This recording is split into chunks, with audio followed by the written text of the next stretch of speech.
was a heck of a game, which It really we was. all expected that. That's what you were looking forward to. I was as well.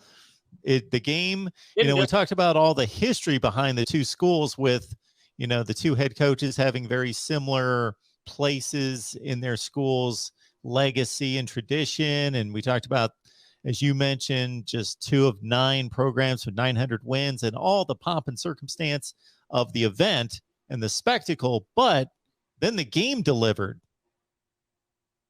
Yeah, it was really a special experience, and um, I mentioned to some of my colleagues next to me right after the game kicked off that actually the goosebumps came back to me um, during the tunnel walk and the Nebraska tunnel walk and everything. Those goosebumps had always happened for many, many years until it kind of stopped last year at some point. But yeah, they came back, and it was an atmosphere that that's just a classic college football evening. And Nebraska had 50 some prospects on the sidelines or in the stands during the game, and visiting. And I judging from a lot of the recruits that were there in person and talking about their experiences, it made them want to suit up and go out there and play, just because it was two heavyweights out there going blow to blow. And what a great game it really was. And unfortunately Nebraska came out again on the losing side of it. And you know what, you got to get ready to go again this week, and head to Minneapolis and go take on a Minnesota team that all of a sudden you kind of have a rivalry with, that kind of creeped out of nowhere. And Nebraska's got they got something to prove against the Minnesota team that's had their number for the last couple of years.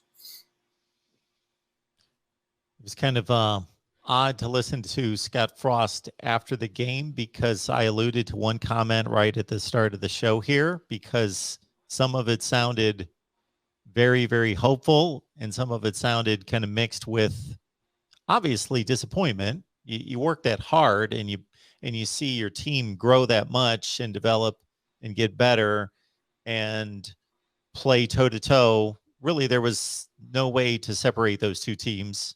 Somebody's got to win the game, but there was no way to say, oh, definitely that team's better or that team's better. Who knows? They could play 10 times and split them 5-5. Yeah. But like I said off the top, he said, I know it's going to happen. I just know it's going to happen. I thought this was going to be the night, but it didn't happen. Then on the other hand, I heard him say something like, there's just something always that pops up on us that kind of takes us down and is our undoing. The biggest thing I take away from it is that he actually said that he had the most fun coaching a football game that he has ever had, depending no matter where he's been at. And he was very upbeat and extremely proud of his guys. And the thing that I kind of take away from it, it's kind of strange that I think a lot of the coaches take these losses hard.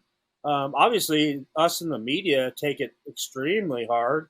The fans do, but then when you talk to the players, my God, these guys aren't fazed by it because they know they're good, and they know they're so close, and they expected to win, and they still think they're the better team.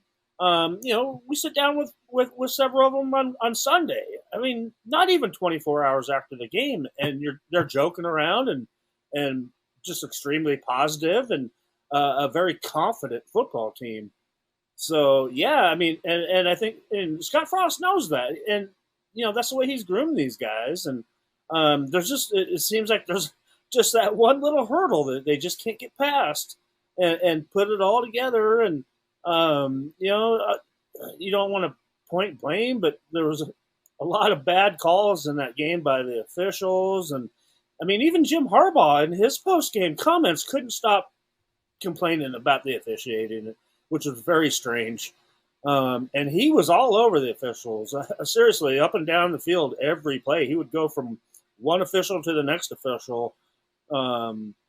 So it was it was cool to see. It was cool to see those guys kind of joust back and forth, and you saw just a first half, just a battle, a defensive battle, and if Nebraska, heck, if they score, even if they kick a field goal on their opening drive and go up 3-0, maybe this is a different game. But I don't disagree with going for it there, and but then you see the adjustments that Coach Frost made at halftime, and all of a sudden Nebraska comes out in the third quarter and 3 touchdowns and over 200 yards of offense, and that game just got going at the right time for Nebraska, and just a few bad bounces here and there, and they lose 32-29.